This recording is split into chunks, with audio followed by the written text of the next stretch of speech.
This is an 8-inch wood round. It is incredibly thin. I would say that this is about 2 millimeters thin, and I am a nutcase for even attempting to do a pour painting on this because it's going to warp. Not that big a deal considering its end use, but if you were going to do this for something to hang on the wall, I would not paint on something this flimsy, especially without treating it. As you can see, I haven't treated it.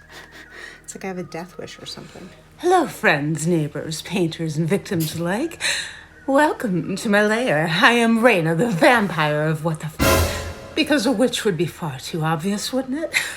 Thank you for coming here to join me in this spooky episode of painting. Welcome to This Little Piggy Halloween collaboration. I am starting off today, like I said, with a very insane move, and I am painting on an 8-inch piece of wood that is only about 2 millimeters thick and has about a 95% chance of warping. Not very bright for somebody who has lived as long as I, indeed, but you can't have everything, can you? I've got youth and beauty and I'll live forever, but yes, sometimes I do fluid painting on 2 millimeter wood, you know, it's trade-offs, all of it. I'm sure you understand. Today I am doing a side-by-side bloom. It is a Shelly art style. My pillow paint, as always, is ColorPlace by Walmart. It is in the shade Onyx, and it's a satin finish. And I am doing colors that remind me of my very favorite witch of all, the very chaotic and wonderfully inspiring Maleficent. You know, I liked her a lot better when she was still evil, but still, you know, we've all got our things. I can forgive her, I suppose, for little transgressions here and there, like being good. Ugh. Maleficent's colors of choice always are purple and green, so I am doing a bit of an ode to her.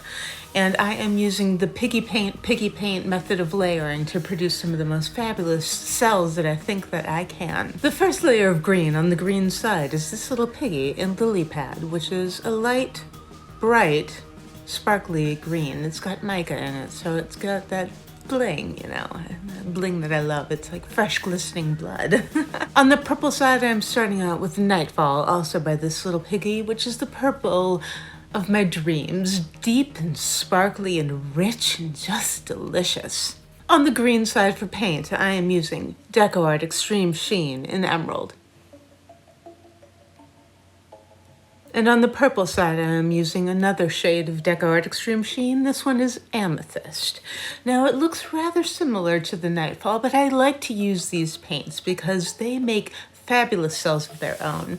So if you haven't used the Extreme Sheen in your paintings, you may try it. You'll be very surprised and very pleasantly surprised with the results. The top layer of green is this little piggy in Grunge. This is from the Disco line. It is not sparkly, but it is blacklight responsive, which is quite fun.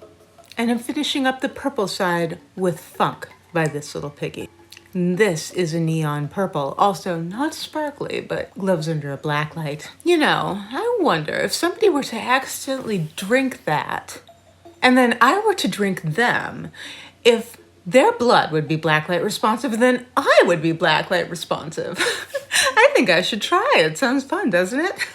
Same thing with a mica. I wonder if somebody were to ingest mica, if their blood would sparkle. Oh, strike that. I don't want to try that. That'll end up like one of those vampires from Twilight. Nobody wants that. Ew. Ugh, gross. You may have heard of one of my long-lost cousins, Vlad. Vlad the Impaler, you know. Most of you lay people call him Dracula. Well, I know I'm part of his bloodline because I love to skewer things. You can call me Raina the Skewerer because nothing makes me happier than skewering the hell out of one of these paintings. It's so satisfying just to watch it squirm beneath my hands. I can manipulate it all I want. I can make it exactly how I see fit. I like to do things like draw dragon scales and ripples in the water like on a midnight ocean, or the way a single drop of blood would curl as it fell into the water and out of my reach. It's a beautiful thing. But yes, Vlad, We don't talk about him too much at family get-togethers because, you know, the whole impaling thing is just, it wasn't very good for our image, and people have always been a little bit reticent to hang out with our type ever since. I don't know why. I mean, all he did was drive incredible stakes through their bodies and put their heads on spikes for all to see. You know, it wasn't really that bad in the scheme of things. I mean, there's certain pop music I hear and it feels like I'm being impaled on a stick, so I don't know, to each his own evil, I suppose. You know, we're really not that bad as vampires. We mean well, we do. We're just very thirsty and you're very tasty. Regardless, I will happily live up to my name of Raina the Skewerer, and I will skewer to my heart's content until the end of time. My painting has turned out beautifully, I believe. My cells pop and they're nice and juicy and defined. I have my green side and I've got my purple side and I've got where they meet and they intertwine and it's all full of chaos. I'm quite pleased. I think Maleficent would be too, though I'll have to find her and ask her. If you've got her address, why don't you send it to me? Now, just before I painted this one, I painted another, and you'll see that one a little bit later in this video. Remember how I said it was insane, absolutely insane to paint on 2mm thick wood? Well, the other one warped. It's okay. I can live with it. I mean, I can live with a lot of things. I'm immortal. I have to. But this one was exceptional, and one that I can most definitely use for this idea that I had, you know, this wonderful conglomeration, this meeting of two worlds between paint and resin. So, we shall move on to part two. Part two, the resin bowl. You'll have to excuse me, ever since my fangs grew in permanently, I've had a little bit of a lisp that I can't quite seem to get around, so I suppose that's a small price to pay for immortality and forever being young and beautiful and bloodthirsty. I don't know quite when I got my idea to put a painting inside of a resin bowl, but once I had it, I thought I would go with it for certain. You know, there's some magic about combining mixed media and just seeing what happens, you know, letting chaos reign. And chaos is the theme of all of this, isn't it? And we're about to celebrate Halloween, which is very chaotic by nature. It makes me quite happy. I think I could easily live in Halloween land if, you know, that were an option, but I haven't found plane tickets yet that would take me exactly where I wanted to go. In Romania, well, you know, family ties. There's too much weight and baggage there. I'll skip Romania for now. You may be wondering, Raina the Vampire, why does it look like your resin is yellow? Ah, a very astute young human. There's a very good reason for that. My resin is yellow. Word to the wise, if you open a gallon of resin and you don't use it all within 6 months or you don't use it all within a year, the likelihood of your hardener turning into a shade of brown that is beyond disgusting is very high. I mean, this is the shade of brown that if this were to come out of your human body, you best report yourself to the emergency room forthwith because you are likely dying. It's a terrible color and, you know, would scare me right off, so maybe it's a good thing if you have a fear of vampires like me to produce things out of your body that color. Ugh, humans, you're disgusting. At least you taste good. Sometimes. But yes, sometimes you will be afflicted with deep brown resin. And there's only one way to use it. I mean, it's too expensive to throw away, so you color it with the deep, rich, dark shades, and nobody will ever know. You're probably wondering now, Raina the Vampire, are you taking that painting of yours and slapping that face down on your mat? And I would say yes, you are correct, human. That is exactly what I'm doing, and maybe it was not the most well thought out, but I couldn't think of a better solution because my resin was brown. I didn't think top coating the painting would do me any good because it would turn the painting brown. Well, maybe not the best thought I ever had because the resin is so thin that it probably would not have discolored it, and I probably should have gone that route. I did not. So in the spirit of chaos, I said, let's see what happens. Some resin will leak underneath, hopefully not too much. In hindsight, which is always 20/20, and much the way I like to live my life in hindsight, I would have put that coat of resin over the top and put it face down and let it cure for at least an hour before I started adding all of the resin around it. I've taken 1 cup and divided it into 5 colors. What I am using today are some of the same ones as in my painting and some new ones too. Coming back for a second time are Funk and Grunge by this little Piggy. These are the neon shades from the disco line, the ones that do not sparkle, but they do glow under black light. And those are being accompanied by Nightfall, the same one as in the painting, but I'm changing things up a little. Instead of lily pad, I'm going a darker green and I'm using emerald. Finally, I am using one of my favorite Piggies of all, Galaxy, which is a rich, deep, nearly black charcoal that's got all kinds of rainbow colors in it if you look very closely. In fact, I got a little crafty one night and look at this lovely necklace I made out of resin. This is using TLP and Galaxy as well. It's quickly become one of my favorites, but of course, I love black. Who doesn't? I had in mind a maelstrom or perhaps a whirlpool, some sort of chaotic event, and that is why I'm painting with my resin in the shapes that I am. I'm starting with one color and then adding it to neighboring color and then seeing how things evolve. At first, I was a little too delicate. It's very rare for me to be delicate. And then I got a little bit more free with it. Now, it's good to be a little bit more free with the resin because A, it will set quickly if you're not using it and just letting it sit in a cup. You may even have a flash cure, and flash cures are very unpleasant. Kind of like when you accidentally bite into somebody whose entire diet is based on Mountain Dew and Doritos and chewing tobacco. Ugh. When you're thirsty, you're thirsty. I'm sure many of you don't like to admit that you eat the roller dogs at the local gas station, but you do, and I know you do because I've tasted it on you. Excuse me, I have my moments. I have a little bit of a temper. Now that I've laid out my whirlpool, my chain of chaos, my star of Maleficent, I'm filling in the gaps with black. You may have noticed that me, yes me, added some glitter to my resins. To Nightfall, I added this ultrafine purple glitter. To Emerald, I added this ultrafine green glitter. And to Galaxy, I added this chunkier, deep purple glitter. I've now laid my entire cup down and I'm blowing it out with a heat gun to both release some of the bubbles and also help it spread a little bit and meld because, you know, well-deformed lines are just not chaotic enough and just a little not my taste. Now, if I were a fragile human like you, I might be wearing a respirator, but because I'm immortal, I really don't feel the need to do such things.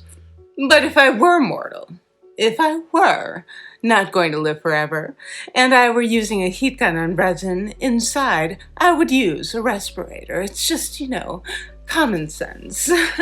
Plastified blood really doesn't taste very good anyway, so just, you know, word to the wise from someone who's been around the block a time or two. Now, while I was doing this, my human minion, John, was mixing another cup of resin for me. Now I am dyeing it black. I am, again, using this little Piggy in Galaxy, but this time I'm adding some acrylic ink by Liquitex. It is in the black shade. It is simply ink in a jar, and I take it and I squirt 1 dropper full, you know. Not a lot, you don't need too much. And then mixing it with the Galaxy so it's nice and sparkly and adding a little bit of my deep purple glitter. At this point, I'm filling in all the gaps and just building my bowl out because you can't have a bowl with random spikes everywhere. It won't hold anything. I found that out the hard way once or twice back in the 5th century, you know. They said basket weaving was so easy, but they didn't tell you if you had a lot of holes, you'd store nothing in your basket. We were a little simpler minded back then, if you know what I mean. But now I know to make bowls without holes in them, so this is why we're going to this step, which seems tedious, and it is, and maybe a little bit boring, and it is, but it is very, very much necessary. To embody Maleficent, I'm going full chaos on this one. I don't really want anything neat or pretty because nothing should ever be neat or pretty when you think about it. That wouldn't be art, would it? And life is a reflection of art, so I like to get messy. Very, very messy. I like how it's starting to shape like a flower from hell, like a flower of a night walker, one that I would enjoy in my midnight garden at 3 a.m. under the light of the moon, as long as the moonlight isn't too bright. I don't like it when it's too bright, If it's a night that's a full moon, then I have to watch out for those pesky werewolves, and talk about BO. It's like they never bathe. Not only that, but they have ill manners and terrible tempers, even worse than my temper. It's not a match I prefer to engage or encourage, so I tend to stay in on full moon nights. Shh!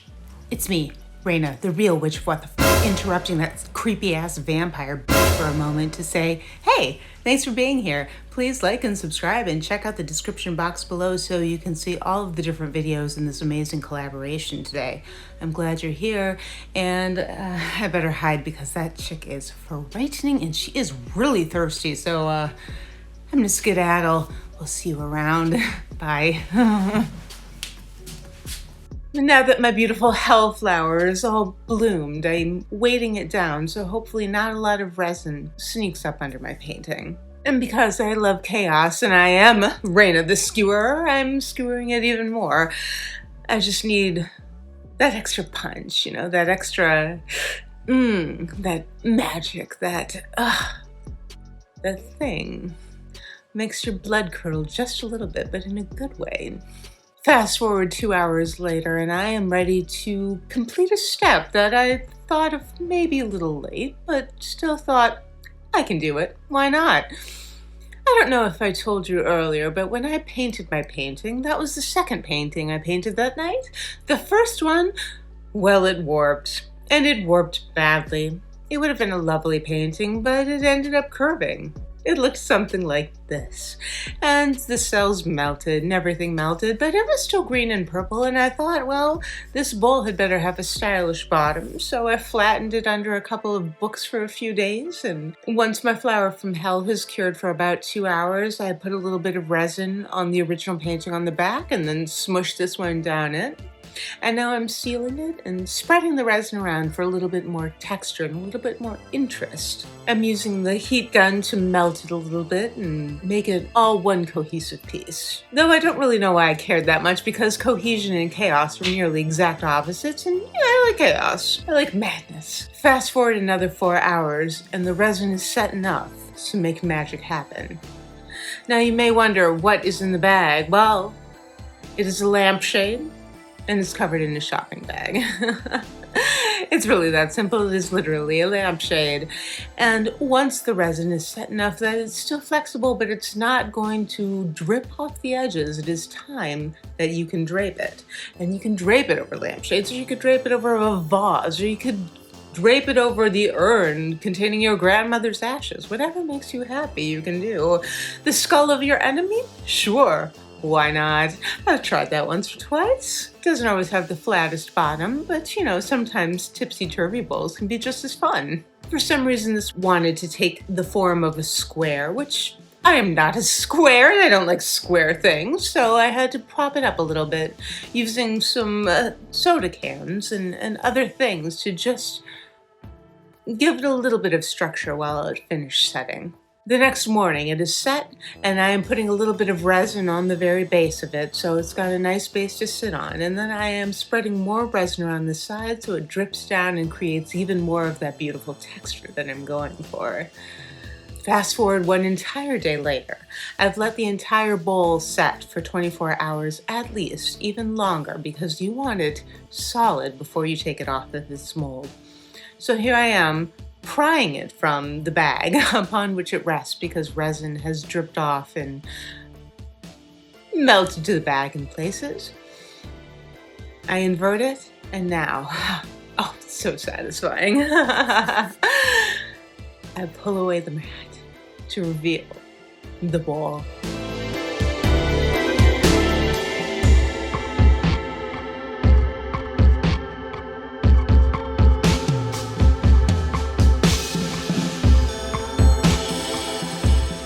Oh, isn't she fun?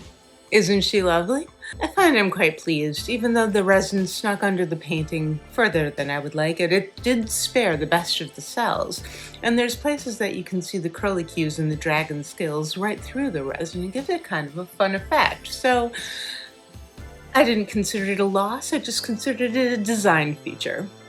Never a failure, a design feature. Keep that in mind next time you're tempted to scrape. Now I'm pouring some resin in the base. This is clearer resin. You can tell this is actually a casting resin that I'm pouring in the bottom. I don't need it to be heat proof and I don't need it to hold a shape. I just need it to coat everything and make it nice and smooth. I'm tilting the bowl so the resin will go up the sides into the crevasses and make it look very natural and cohesive. There's that word again, cohesive. I don't think that I know what it means, but I use it. Alas. And now it's done. We have the final product. We have Maleficent's candy bowl. I think that's what I'll name it. Maleficent's candy bowl. Because it will be filled with candy, and it is very much all about Maleficent and the chaos and the purple and the green and the black and the wonderful things that she represents. Here it is. The inside. The base, and all around. If I were so inclined, I could make a Halloween costume out of it even, and wear it as a hat. What do you think? Right? Depending on the light, if it's lit from above, it actually casts shadows like stained glass on a countertop. So the green and the purple create beautiful shadows beneath it, which gives me so many more ideas of things I'm going to try in the future. You know, I do have thousands and thousands and thousands of years to live yet, I'm sure, so I can only imagine how many resin bowls I will make in my vampire time. I hope you've learned a little bit, and I hope you've enjoyed your time visiting the vampire's lair. I hope that you will like and subscribe and see what else I come up with. We'll see you next time. Happy Halloween.